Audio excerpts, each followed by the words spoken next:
It is the saga of Leander Perez and his two sons, Leander Jr. and Shallon, both of whom inherited a lot of money and a lot of power when their father died. But the Perez dynasty has fallen on hard times. The sons of Leander are feuding, and that's just got to have the old man tossing in his grave. For its size, Plaquemines Parish is one of the richest areas in the world, containing vast deposits of minerals and enormous oil reserves. Between them, Lee and Shallon Perez hold all the power that counts in Plaquemines Parish. They are the law. But suddenly their hold is slipping. The brothers themselves are fighting for control of the empire that their late father left behind.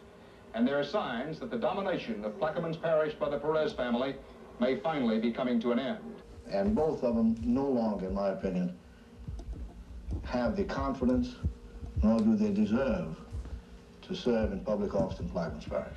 But change is on the way to Plaquemines Parish in the person of council member Luke Petrovich.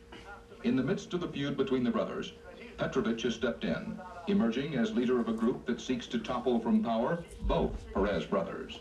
Now, Judge Perez was more than a rabble-rousing segregationist. He was a brilliant manipulator and financier. Back in the 30s, when the Louisiana oil boom first began, he formed a corporation called Delta Development, which managed to secure leases on a vast expanse of oil-rich parish land, thousands of acres. And then he subleased that land to oil drilling companies in exchange for overriding royalties. He became a millionaire many times over.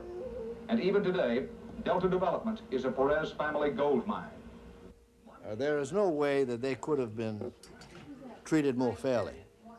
The truth indicts them.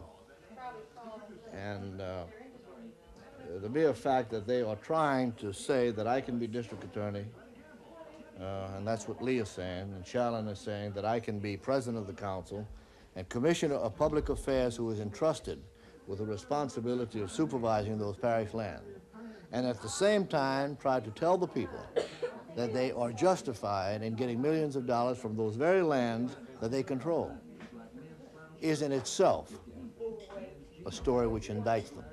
It makes them dishonest, and it makes them border on criminality.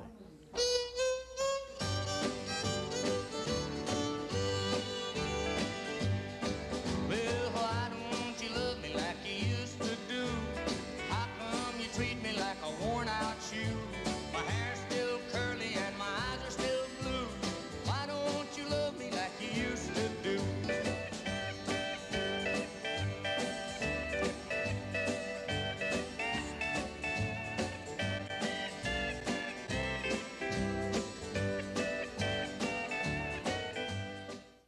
I'm satisfied that I will never be convicted of anything because there has been no wrongdoing on Shallon Perez's part. Well, what's the problem then between you and your brother?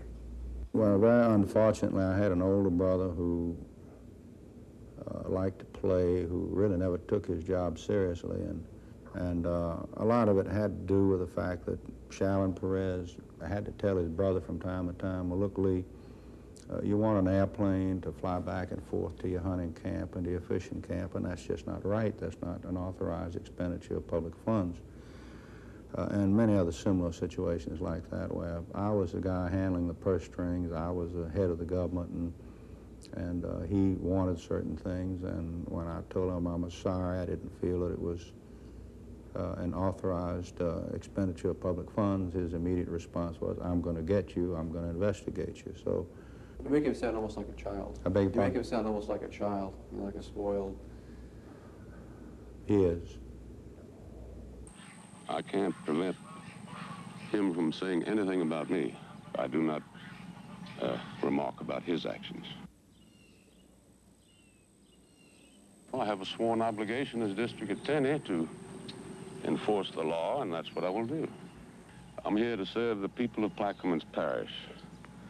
That was my father's wishes, and I will continue to be district attorney. It's unfortunate that two men in their late 50s, two men with inestimable wealth and one hesitates to say absolute power within Plaquemine, but it gets to feel that way sometimes. And they're both still known as the sons of Judge Perez. Now, what happens? It's the DA's office. Well, I don't like those terms. The two most powerful people in the parish have been feuding, because I've been trying to keep my nose to the grindstone, run my business and the parish business as it should be run. I'm not out to indict my brother. I'm not out to hurt my brother. It's the other way around. So there is no such thing as the feuding, but the opportunity is there for people who have ambitions to try to jump into a position where they see a disunity and a disorganized situation where they can say, this is my chance, I'm going to take over, you see. No, I think CBS should be commended for that work and pointed out to the rest of the country. Huh, Inga? See, we're going to tell everybody the truth, huh? Absolutely. Luke Petrovich is a longtime associate, the right-hand man, described by many as the right-hand man of Judge Perez. So Mr. Petrovich, I question whether he has seen any light. He may have seen light at the end of the tunnel, that light coming from the rift between the Perez brothers, and who knows what opportunities those hold for Mr. Petrovich. The fact that he raises these issues about the oil leases, those are issues that have been raised by many over the decades. But it could well be that after 20 years of sitting on the police jury and the commission council, it could be that Luke Petrovich wants to sit in that middle chair and run parish government. Now, what political garbage has been spread is false. You understand? And go ahead and pursue that line. It's all right with me, because I have no political ambitions. I never did. Yes. The same group now, for whatever reason now, we have a disrupted parish. We almost a place where you're embarrassed. Wherever you go, they laugh about it. Like a farmer, if we planted a crop, and that crop comes up, and we thought we had a good crop, but we found out we got half the crop is full of weeds. A good farmer then takes and he plows the whole thing under, he buys new seed and he plants it. Gentlemen, I promise you, if you don't straighten your problems out, we the people are going to start an impeachment proceedings and clear out this unit and hire new people. And we don't want the old.